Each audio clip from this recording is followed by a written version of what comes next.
I'm going to do a quick unboxing of this LED neon sign that YouTube sent over to me. And they're doing a high five promotion and sent out some of these to creators that registered with them. So I'll open it up and see what we got. So it's quite a sizable box, this. And inside here, a couple of cards. One is from the high five program, and the other one tells you the spec. So it is 12 volts and consumes 6 watts of power. And there's the main portion of the sign. It's quite nicely packaged, nice and secure, and it's not going to get damaged. Pop that insert out. Just pop that down. Another card. Now this one tells you that you can adjust the brightness by holding the power button, which I didn't realise when I took it out of the box and tested it earlier. We've got the power lead with a barrel connector.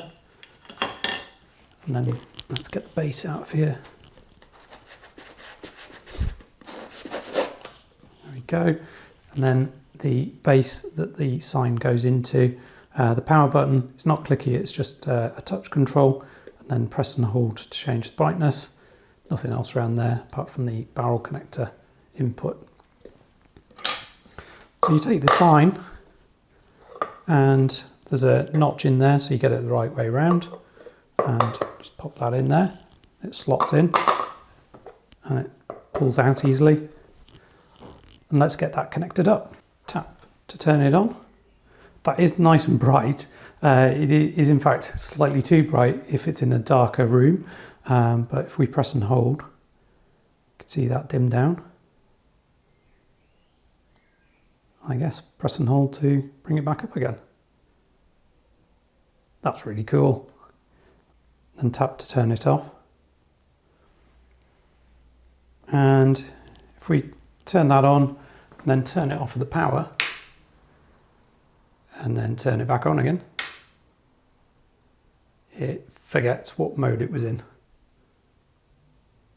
That's a bit of a shame since you can't kind of automate it coming on. So if you had a timer switch or something like that, it's not going to remember what state it was in last. Now on this video, it looks like it's yellow, but it is definitely red. It's just the way that the camera's behaving with it being so bright. Interestingly, if you look at the reflection, it's totally red. And it's just here where it appears in yellow.